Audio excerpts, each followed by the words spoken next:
She didn't bark or growl, just dug day after day, like she was trying to speak through the dirt. And when her paw hit something soft and red, a 12-year silence finally cracked open.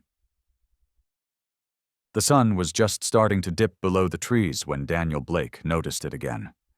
The sound, not just digging, but frantic, steady scratching. He looked up from his porch chair, steaming mug of black coffee in hand, and spotted Daisy in the far corner of the yard. Her golden coat, once bright and smooth, was now streaked with dirt and leaves, tail twitching as she pawed furiously at the base of an old fence post. "Daisy!" he called, voice gruff from years of barking orders and late-night bourbon. "Leave it!" But she didn't stop, didn't even look up. Her paws kicked dirt like a machine, each stroke more determined than the last. Daniel stood slowly, joints cracking, and made his way across the patchy grass. It wasn't like her to ignore him. She was a good dog, maybe the best he'd ever had. Loyal, gentle, smart, smarter than she had any right to be. "Hey," he said, quieter now as he got close. "What's gotten into you?" Still she dug. Bits of old mulch and clay flew behind her. Her breathing was fast, shallow, but not from play. This wasn't play. Daniel knelt beside her and reached for her collar. "Come on, girl, let's go inside. You're gonna dig to China if you keep this up." And then she barked. Not loud, not wild, just one deep, low sound that came from deep in her chest. A sound he'd only heard once before, the night a stranger tried to break into his tool shed. That night, she stood between him and the dark with teeth bared and eyes sharp as razors. Now she didn't bare her teeth. But she turned and looked at him, her face streaked with dirt, her eyes intense. Then she turned back to the hole and kept digging. Slower now, more deliberate. Like she was getting close to something. Daniel frowned and looked down. The soil was loose, darker than the rest. Not just surface dirt, but old ground, disturbed and then settled again. Maybe an animal had buried something. Maybe she was chasing a scent he couldn't smell. Still, something about the way she moved made his gut twist. He rubbed the back of his neck, uneasy. Daisy wasn't some random backyard mutt. She was trained. Calm. Even in his worst moments, she'd never acted like this. Never obsessed over one spot like it held the whole world. "All right," he muttered, more to himself than her. "Let's see what's so damn important." He got a trowel from the shed and crouched beside her. She paused, stepped back, and watched as he began to dig. The earth was soft, easier to move than he expected. Only a few scoops in, he hit something solid. He cleared it gently, brushing away dirt with his hand. At first it looked like a rock, but then he saw the curve, the unnatural shape. It was a shoe. Small, faded red, laces knotted in a bow, the kind a little girl might wear. Daniel froze. His breath caught. Daisy let out another bark, not loud, not playful, just that same low, steady sound that made his chest tighten. He reached for his phone with shaking hands. Something wasn't right. Something hadn't been right for a long time. And his dog had known it all along. The house creaked like it always did when the wind picked up, the same tired sounds in the same quiet corners. Daniel Blake sat at the kitchen table, staring into a cup of coffee that had long since gone cold. Outside the window, the sky hung low and gray, clouds thick like wet wool. His hand twitched toward the back door, then pulled away. No use calling her again. Daisy wasn't coming in. He'd tried. Twice. Even whistled. Something he hadn't done since his daughter's 8th birthday when she'd laughed and said he sounded like a cartoon. That was a long time ago. Now the only sound that came back to him was the soft, steady scrape of paws against dirt. She was still out there, still digging. Daniel leaned back, the old chair groaning under him, and looked at the family photo above the fireplace. The glass was cracked down one side. He hadn't fixed it. Just like he hadn't fixed the porch rail, the flickering hallway light, or the second bedroom that had stayed empty since Mia stopped calling. It wasn't always like this. Before the war, before Sarah got sick, there had been laughter in the house, music, the smell of cinnamon on cold mornings, and the sound of bare feet running down the hall. But war had changed him, and grief had finished the job. Now the house was a shell, and he was just passing time in it. And then there was Daisy. He hadn't meant to get a dog. The shelter was a fluke. He'd stopped in to donate some tools after Sarah died, figuring they could use them more than he could. That's when he saw her, curled in the back of the kennel, eyes tired, ribs showing, a pink scar running down her side like someone had tried to carve her open. She didn't bark, didn't whine, just looked at him with the kind of sadness he recognized too well. "This one?" the volunteer had asked, surprised. "She's real quiet. Doesn't eat much.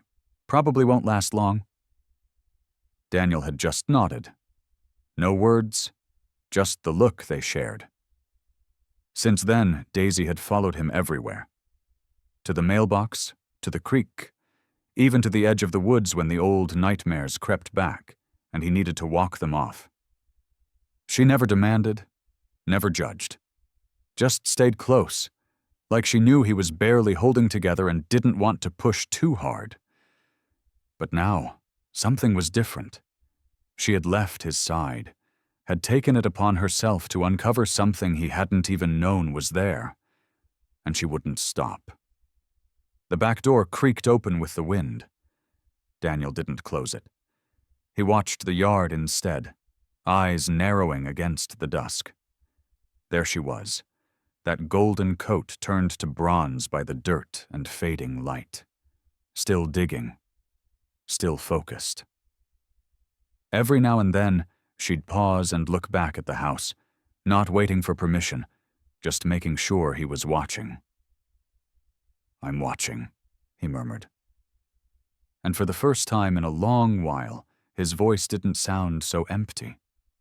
He stood slowly, knees stiff, heart heavier than it had been in years. Whatever she was trying to show him, it wasn't going away. Whatever had been buried in the yard or inside himself was finally starting to surface. And Daisy wasn't going to let him ignore it. The hole wasn't deep, but it felt like it stretched for miles. Daniel knelt beside it, his trowel forgotten in the grass, hands trembling as he brushed away the last bits of loose dirt. Daisy stood beside him, tail still, her chest rising and falling with quiet breaths. She didn't bark anymore. She didn't need to. Half buried in the cold soil was a child's shoe, faded red, the fabric fraying around the edges, one lace knotted tight while the other trailed off like a ribbon in the wind. Daniel didn't touch it. He couldn't. His throat closed up as he stared, the air suddenly too thick, the world around him too still. He had seen death before. War had shown him more than his share. But this was different. This was innocent. This was wrong. Next to the shoe, just beneath a tangle of old roots, something pale glinted in the dirt. Bone. A small curved piece, not animal, human, a jaw or part of one, the teeth still intact. Daniel looked away, his stomach turning. He wiped his hands on his jeans even though they were clean, trying to ground himself, to focus, to breathe.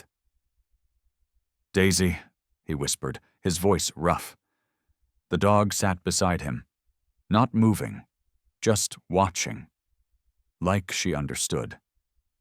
He stood on shaky legs and walked back into the house, grabbing the old flip phone he kept on the counter. His fingers moved slower than usual, and when the dispatcher answered, it took him a second to find his voice. "This is Daniel Blake," he said. "I found remains in my backyard." The silence that followed was short, but it felt like a lifetime. Then the woman's voice came through, steady and calm, asking for details. Location? Description? He answered what he could, but his mind kept drifting back to that little shoe. By the time the sheriff arrived, the yard was lined with yellow tape. Crime scene techs moved like ghosts between the trees, careful, quiet, collecting every inch of dirt around the hole. Daisy stayed on the porch, watching, her head resting on her paws. An older officer approached Daniel with a clipboard, but it was the younger one, a woman with tired eyes and a firm voice, who stopped short at the sight of the shoe. "Jesus," she muttered. "That's Charlotte's." Daniel turned toward her. "Who?" She didn't look away from the hole. Charlotte Mayfield. Went missing 12 years ago. She was 11. Last seen walking home from school. Daniel felt the weight settle in his chest like a stone. The air buzzed with police radios and camera shutters. News vans showed up before the sun went down. A reporter tried to push past the gate until the sheriff waved him off with a glare. That night, Daniel sat on the porch with Daisy curled at his feet. Lights still flashed in the yard. Officers moved in and out. The bones had been taken to the lab. The shoe was photographed, bagged, and confirmed. Charlotte Mayfield. A name that hadn't been spoken in years. He reached down and scratched behind Daisy's ear. She leaned into his hand, but didn't lift her head. "You found her," he whispered. She let out a long breath, as if she'd been holding it for 12 years. And somewhere beyond the flashing lights and cold dirt, the silence that had gripped their little town for so long began to crack. The day Charlotte Mayfield disappeared was hot and thick with summer air, the kind that made everything feel slow and heavy. School had just let out for the year, and kids poured into the streets with backpacks slung over their shoulders and ice cream money crumpled in their fists. Charlotte had walked the same path home for years, past the church, the old oak tree near Miller's Pond, and the narrow gravel trail that cut behind the hardware store. It was safe. Everyone said so. Oak Hollow was the kind of town where folks left their doors unlocked and waved at every passing car. Until that day. She never made it home. Her mother, Angela, called the school first, then the police, then every neighbor, friend, and distant cousin she could think of. Within an hour, search parties were walking the woods with flashlights, calling her name until their voices cracked. Her father, Mark, barely spoke. He stood by the mailbox for hours, face pale, eyes fixed on the road like she might turn the corner at any minute. But the corner stayed empty, and the sun kept setting. In the beginning, the whole town showed up. Volunteers with dogs, four-wheelers, maps. They checked the creek, the old barn off Route 7, the abandoned silo near the train yard. Deputies went door to door. Every lead felt like a lifeline, every false alarm another bruise. By the third week, hope had turned to silence. They questioned dozens of people, a drifter seen near the school, a teacher with a history of complaints, even Mark Mayfield, whose grief turned sharp and strange. But nothing stuck. No fingerprints, no signs of a struggle, no witnesses. It was like Charlotte had stepped into the trees and vanished. Angela stopped smiling, stopped answering the phone. She kept Charlotte's room exactly as it was. Books on the desk, stuffed rabbit on the pillow, drawings taped to the wall with curling edges. She kept the porch light on every night, for years, just in case. Mark didn't last that long. He started drinking hard, harder than he ever had, and one night they found him passed out in the church parking lot, clutching one of Charlotte's shoes. A year later, he was gone too. Liver failure, they said, but everyone knew his heart had gone first. The town tried to move on, but it never quite healed. You could still see the cracks if you knew where to look. Teachers paused when taking attendance, skipping over the name no one had erased.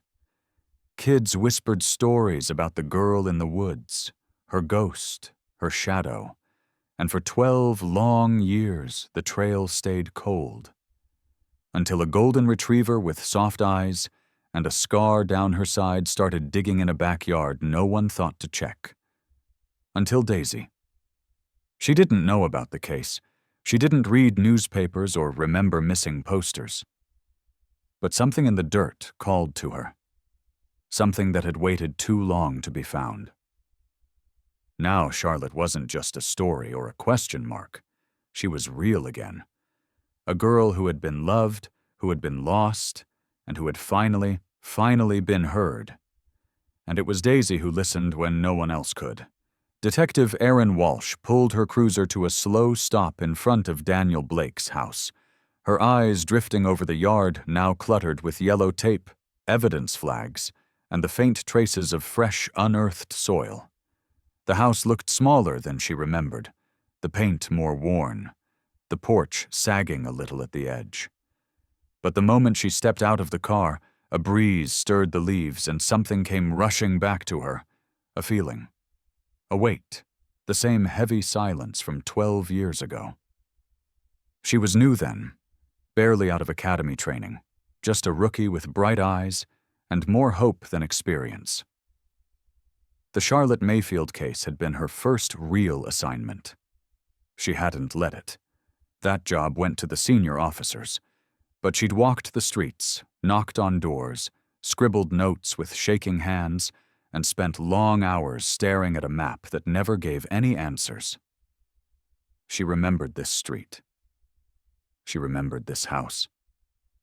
Daniel Blake had just moved in that summer. A quiet man, polite, always alone. They'd questioned him once. Routine. Just another name on the list. He'd answered every question calmly, his voice low, his hands steady. Said he'd been overseas for most of the last few years and barely knew the neighbors. No record, no strange behavior, no reason to look twice. So they didn't. Now, 12 years later, she was back. She stepped under the crime scene tape, nodding at the techs, her eyes drifting toward the corner of the yard where the ground had been torn up. A deputy led her inside where Daniel stood by the kitchen counter, a mug of coffee in one hand, his posture tight. The golden retriever sat beside him, watching her, unmoving. "Detective Walsh," the deputy said. Daniel nodded once. "You were here back then." She studied him. His face was more lined, hair grayer, but the eyes were the same. Haunted, guarded, tired. "I was," she said softly. "You probably don't remember me." "I remember," Daniel said. "You were the only one who asked how I was sleeping." She blinked. That detail had vanished from her memory, buried under hundreds of other cases. But he remembered. "I didn't do anything wrong," he added. "I know," she said. "I don't think you did." She asked to walk the yard. He didn't follow, just stayed in the doorway with Daisy at his side. Erin moved slowly, scanning the trees, the shed, the slope of the land. She stopped by the fence line and stared at the woods beyond it. They'd searched those woods, dozens of times, but they'd never looked here. Not this yard. Not under this tree. She crouched near the marked spot where the shoe had been found. The grass was torn, the soil damp. She touched a hand to the earth and felt that old ache stir in her chest, the ache of failure, of letting a child slip through the cracks. Charlotte had been just 11, just a kid with a backpack and a smile, and now a shoe in the dirt was all that remained. Aaron stood slowly and turned to look back at the house. Back then, this yard had meant nothing. Now it was everything. And the only reason they knew the truth was because of a dog who refused to stop digging. The wounds hadn't healed. Not for the town, not for Charlotte's mother, not for Aaron. And now they were open again. But maybe this time, they could finally stop bleeding. The nights had started getting colder, the kind of cold that settled in Daniel's bones long before the wind picked up. He stood on the porch with a blanket around his shoulders, a flashlight in one hand, watching Daisy again. She was out there, same spot near the edge of the yard, digging. It had been days since the police took the first bones, but she hadn't stopped. Not once. He'd tried to keep her inside, even blocked the doggy door once. She whined the whole night, pacing, scratching at the wood, staring at him with those eyes that said something louder than words. So he let her out. And now, every evening, she returned to the same patch of ground and worked like she was searching for someone still alive. Daniel stepped off the porch and followed, the flashlight beam dancing across the grass. Daisy didn't look up when he approached. Her nose was to the ground, moving back and forth, her body tense, tail low. She wasn't sniffing for food or animals. She was tracking something.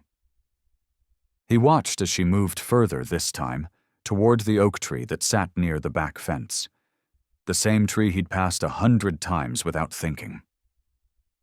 Daisy sniffed around the base, then stopped. She placed one paw on the trunk and scratched lightly. Then again. Not random. Deliberate. Daniel came closer. The bark was rough, old, dark, with moss and age. But near the base there was a soft patch, almost like the wood had rotted in one corner. Daisy nosed it once and looked up at him. "You want me to look?" he asked softly. She pawed it again. Daniel set the flashlight down and dug his fingers into the crumbling wood. The bark peeled away easier than it should have, and beneath it was a small hollow. At first, he thought it was just more decay, maybe a squirrel's nest. Then he saw the edge of something metal, rusted and bent. He reached in carefully and pulled it free. A tin lunchbox, the kind kids used to carry, faded blue with cartoon stickers long worn away.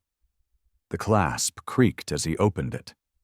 Inside, time had tried to erase everything, but some things held on. A few old photographs, school pictures of a girl with blonde hair and a toothy smile. Scribbled notes, folded over again and again. One was a list of names, children's names. Another was a short diary entry, just 3 lines long. "I'm scared. I think he's watching me. If I disappear, tell my mom I tried to run." Daniel swallowed hard. His fingers trembled as he reached the bottom of the box and pulled out a small silver locket. It was scratched, dented, and still faintly warm from where it had been hidden deep inside the tree. He opened it slowly. Inside, in delicate letters, was a single word. Charlotte. He sank back on his heels, the box in his lap, the locket clutched in one hand. Daisy sat beside him now, leaning her head gently against his arm. She had brought him here. She had followed something no one else could see or smell or feel, and what she'd found wasn't just memory. It was truth. Daniel looked out into the dark woods beyond the fence. Something terrible had happened here, something that had stayed buried for too long. But now the earth was speaking, and Daisy was listening. The tin lunchbox sat on the kitchen table like it didn't belong, rusted and quiet, but louder than anything else in the room.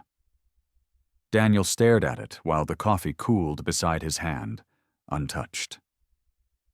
Daisy lay at his feet, her head resting across his boots, her body still except for the soft rise and fall of her breath. Outside, the wind moved through the trees, shaking loose yellow leaves that drifted to the ground like old memories.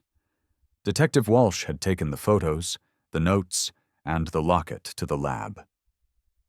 Forensics worked fast this time. The pictures matched Charlotte Mayfield. One of the notes had her handwriting, verified by old school records. The bracelet inside matched one her mother had reported missing. And the locket that sealed it. It had Charlotte's fingerprints. The evidence was real, undeniable. But Erin had questions. Too many. She came back the next morning, dark circles under her eyes, folders tucked under her arm. Daniel met her on the porch, Daisy sticking close, tail twitching once before settling again. "You got something," he said. She nodded slowly, her expression tight. "Yeah, and it's strange." They went inside, sat at the table where the lunchbox still rested. Erin opened one of the folders and laid out an old map of the property. Daniel's backyard, 10 years ago, then 15. She tapped her finger on the corner where the oak tree now stood. "That tree," she said. "It was a sapling when you bought the house. Barely 5 feet tall." Daniel nodded. "Yeah, I planted grass around it my second summer. Didn't think much of it." Erin leaned forward. "But that box, the one Daisy found?" It wasn't just placed at the base, it was inside the tree. Grown into it. Daniel's brow furrowed. "You're saying it was put there when the tree was young?" "Exactly," she said. "Years before you moved in, maybe even before the previous owner defaulted. We ran property records. There's a 10-year gap between the last recorded sale and when you bought it. The bank held it for a while, just sat empty." Daniel looked down at the box. The metal was warped, edges curved from pressure. The tree hadn't just hidden it, it had swallowed it, protected it. "Someone wanted this hidden," Erin said, "but not destroyed. If they'd wanted it gone, they'd have burned it, tossed it in the river, but they tucked it away, in a tree that would keep it safe and out of sight." Daniel sat back slowly. Like they wanted it found. Someday. "Or they wanted to remember," she said, her voice low. "And they wanted to come back to it." He thought about the list of names in the box, the note that said someone was watching, the way Daisy kept going back to the same ground like she could smell time itself. Whoever left that box wasn't finished. And now, they weren't hidden anymore. Daisy lifted her head and looked toward the tree through the kitchen window. Her ears perked, her nose twitching slightly. Daniel followed her gaze, heart heavy with something that felt a lot like dread. Some secrets don't want to stay buried. Some want to be found.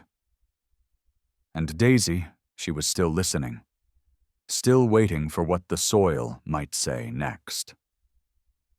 The late afternoon sun cast long shadows across the lawn as Daniel stood by the fence, staring at the oak tree that had changed everything. The soil around it was still disturbed, a shallow scar in the earth, quiet now but full of whispers. Daisy sat nearby, ears up, watching the gate. She hadn't gone back to digging, but she stayed close, always facing the woods, like she was waiting for something else to rise. Daniel didn't hear the footsteps until they were close. He turned and saw an older man approaching from the yard next door, a cap in one hand and a folded newspaper under his arm. His jacket was worn thin at the elbows, and his face was lined like old bark. He paused by the fence and cleared his throat. "Blake," he said. "Name's Harold Stokes. I live just down the road." Daniel nodded. "I've seen you around." Harold glanced at the disturbed ground, then at Daisy. "That your dog?" "Yeah, name's Daisy." "Smart girl," Harold said quietly. "Real smart." They stood in silence a moment before Harold took a slow breath and leaned a little on the fence. "I saw the news." About the girl, the locket, that lunchbox. Daniel didn't say anything. He didn't need to. Harold looked down at the grass. You ever hear of a man named Curtis Bell? The name meant nothing. Daniel shook his head. He owned your place before you did, Harold said. Handyman. Did odd jobs around town. Fixed shutters, patched roofs, painted fences. Folks liked him. Always smiling. Always helped the church with repairs for free. Daniel folded his arms, listening. But the day after Charlotte Mayfield went missing, Harold continued, he was gone. Just like that. No moving truck, no goodbye, just vanished. Daniel frowned. You're sure it was the day after? I remember because he was working on my porch that week, Harold said. Didn't show up to finish the job. Never called. I figured something happened. Maybe family emergency. But months went by, then a year, then 2. The house sat empty. Grass grew high. No one mowed. Then the bank put it up for sale. You bought it. Daniel felt the weight of those words settle in his chest. No record of him? None that I know of, Harold said. I even asked around back then. His mail piled up for weeks. Utilities got shut off. Nobody ever claimed the property. The bank just took it. Daniel glanced toward the shed at the back of the yard. It was small, weathered, barely standing. He'd used it to store tools, but had never paid it much mind. Daisy had sniffed around it a few times, but she always circled back to the tree. Harold followed his gaze. He spent a lot of time in there, used to keep it locked tight. Daniel felt something shift inside him, a mix of unease and realization. You think he had something to do with Charlotte? Harold's eyes were steady. I think he knew something. And I think he didn't want anyone else to find out. Daisy stood up slowly, her body tense, nose pointed toward the shed. Daniel didn't move for a long moment, then nodded, more to himself than anyone else. The past had left a trail, and Daisy was still following it. The shed door creaked as Daniel pushed it open, the hinges groaning like they hadn't moved in years. Dust swirled in the narrow beam of his flashlight, and the smell hit him right away. Musty wood, old oil, and something else. Something stale and forgotten. The place hadn't changed since he moved in. A few tools, some scrap lumber, a rusted lawnmower that hadn't run in seasons. He stood in the doorway for a moment, uncertain why he was even here.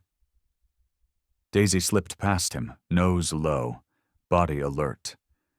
She moved slow, pausing at corners, sniffing the floorboards, turning her head this way and that like she was reading something hidden in the wood.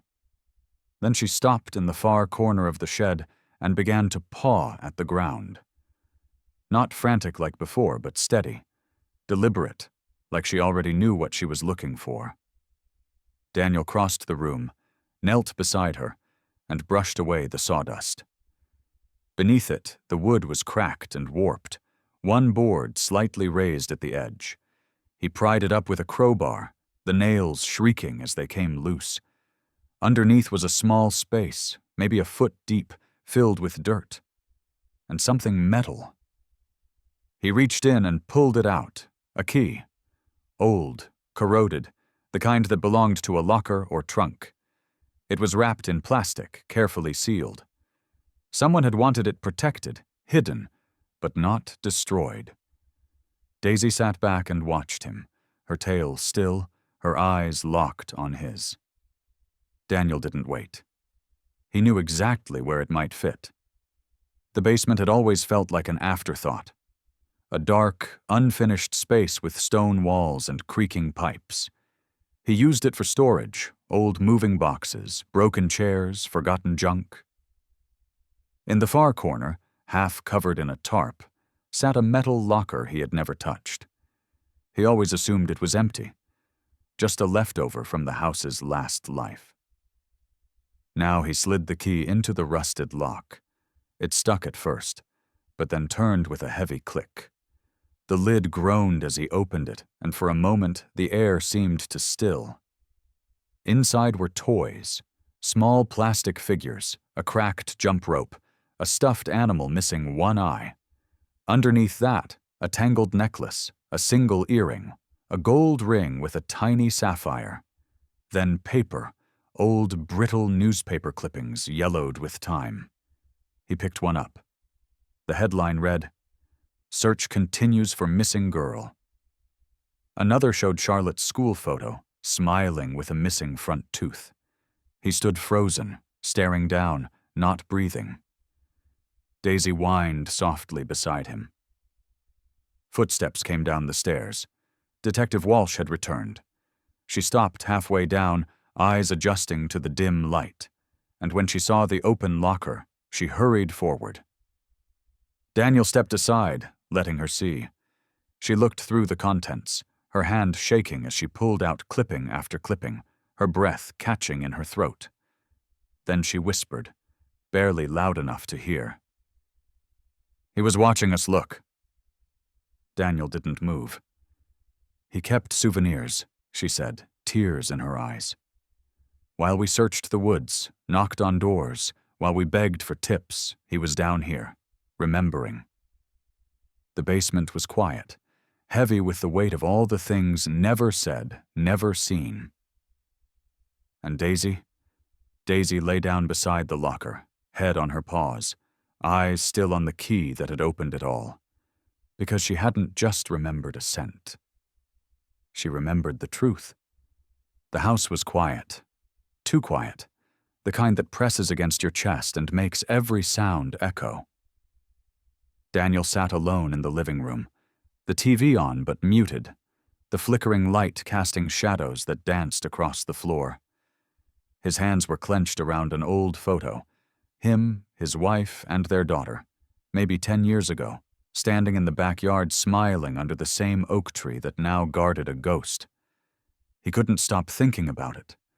The barbecues, the birthday parties, the night his daughter ran barefoot through the grass chasing fireflies. And all the while, just a few feet away, something dark had been buried in the earth. Hidden, watching, waiting.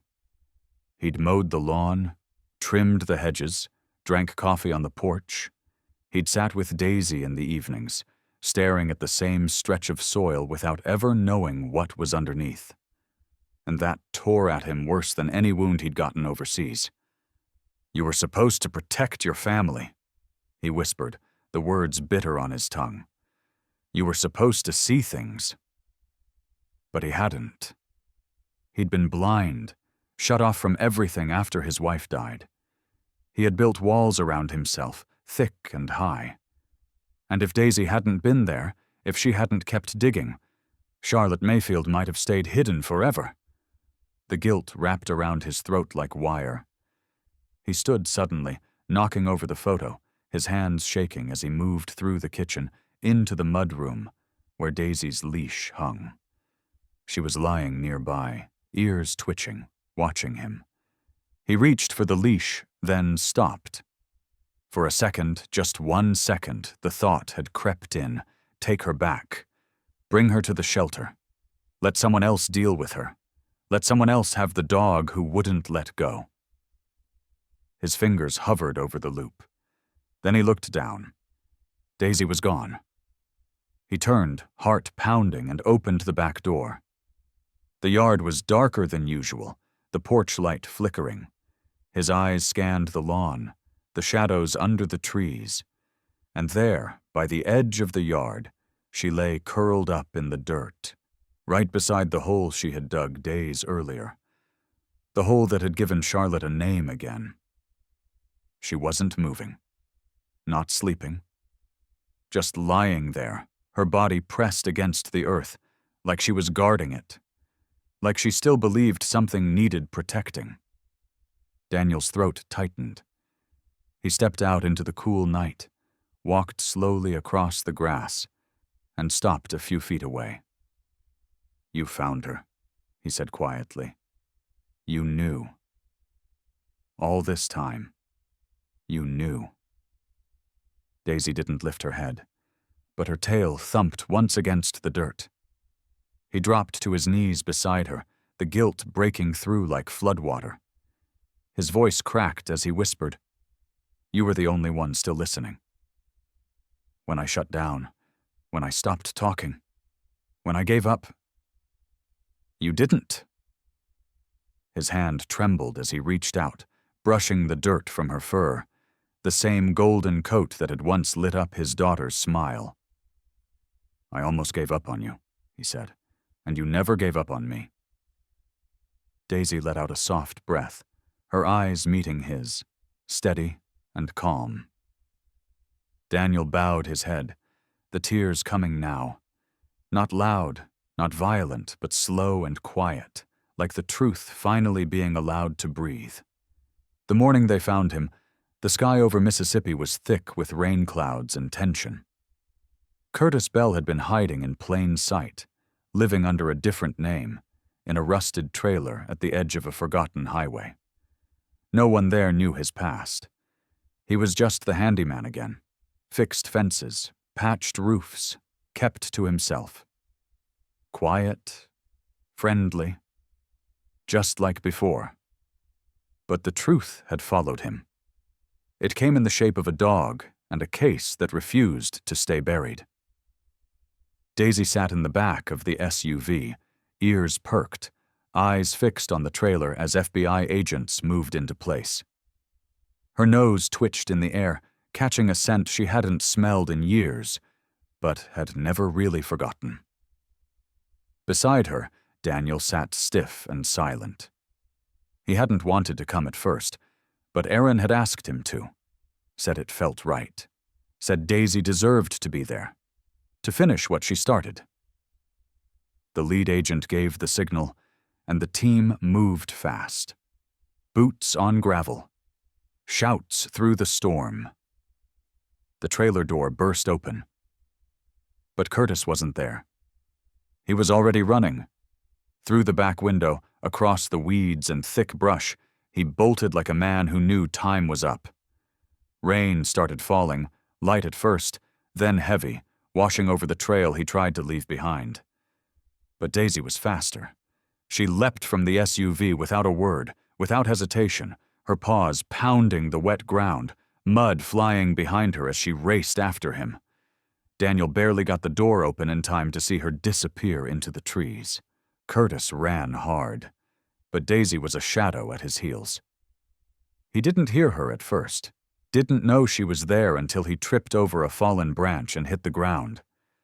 When he rolled over, she was already on him, not biting, not barking, just standing over his chest, growling low and steady like justice given breath. When the agents caught up, Curtis didn't fight, didn't speak. He just stared at Daisy, his face pale, his eyes wide. He knew. Back at the station, the evidence told the rest. DNA from Charlotte's remains, fibers matched to the toys in the locker, dirt under Curtis's nails that still held the same clay from Daniel's backyard. The lunchbox, the bracelet, the fingerprints. It was over. But it wasn't just Charlotte. When they started digging into Curtis's past, the trail led to other towns, other missing girls, 5 of them, all unsolved, all gone without a trace until Daisy started digging. Curtis broke after 2 days in custody, confessed to it all. Charlotte, the others, the notes he'd written, the souvenirs he'd kept. Aaron listened to every word with fists clenched at her sides, jaw tight, tears in her eyes. He was there the whole time, she whispered later to Daniel. Watching us search. Watching us fail. Daniel nodded, hand resting on Daisy's back. Not anymore. The headlines ran with the story. Retired veteran's dog solves cold case. Serial killer caught after 12 years on the run. But none of it mattered as much as the quiet moment that followed. Daisy curled up at Daniel's feet, Her body finally relaxed, her eyes soft. She had done what no one else could. She hadn't just found Charlotte. She gave her back. And she made sure the others wouldn't be forgotten either. The morning of the memorial was quiet, the sky soft with clouds and the breeze gentle enough to stir the flowers without stealing their petals. Daniel stood by the oak tree in his backyard, hands folded, his old flannel tucked in tight. The same tree that had once held a secret now stood tall, its roots deep, its branches wide. Beneath it, the ground had been cleared, and a small headstone rested there now, smooth and clean, freshly placed. Charlotte Mayfield, 1996 to 2010. She was always loved, now she is remembered. The guests came slowly, respectfully. Neighbors, officers, reporters standing at a distance. There were no cameras, no speeches, just people. Real people who had felt the loss, and now came to honor something they never got to grieve properly. Charlotte's mother, Angela, arrived with a bundle of lilies in her arms. Her hair was streaked with gray now, her hands shaking as she knelt beside the stone. She didn't cry. Not then. She just placed the flowers, touched the carved name with her fingertips, and whispered something no one else could hear. Daniel stood behind her with Daisy sitting at his side. The golden retriever had a fresh bandana around her neck, dark blue with tiny white stars. Someone had sent it in the mail with a handwritten note. For the dog who never gave up. Daniel hadn't known who sent it. He didn't need to. When the guests began to drift away, Daniel stayed behind. He brought out a shovel and a bag of bulbs. Daisy followed him, tail swishing lazily. Together they planted a ring of flowers around the grave, wildflowers, lilies, and a few sunflowers, just for brightness. The soil was soft, and Daisy sat close the entire time, her nose twitching, her eyes calm. When Daniel finished, he brushed the dirt from his hands and looked at the tree above them. "You did good," he said softly. Daisy laid down beneath the oak and let out a quiet sigh, the kind that settled into the roots and the silence. Erin stopped by later that afternoon, dressed down, no badge. She had a leash in her hand and a pup at her side, small, scrappy, more ears than body. She smiled when Daniel raised an eyebrow. "Shelter dog," she said. "Didn't like anyone." Growled at the whole station, but when I sat down, he crawled into my lap. Daniel chuckled. "Looks like he made his choice." "Yeah," she said, watching Daisy sleep in the shade. "Maybe they all do." That night, Daniel made a phone call he'd put off for too long.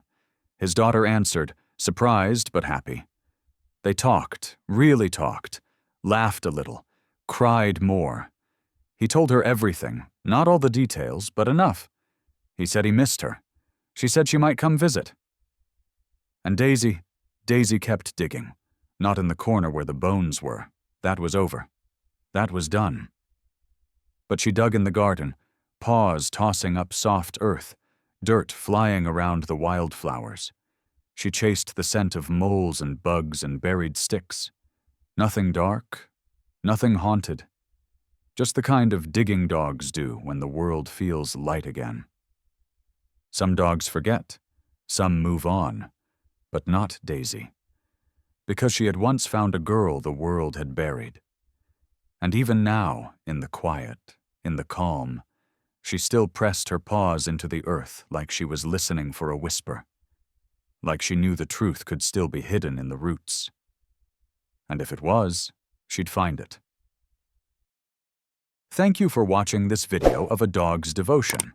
If you liked this story, show your support with a like, and join us by subscribing for more inspiring stories like this one.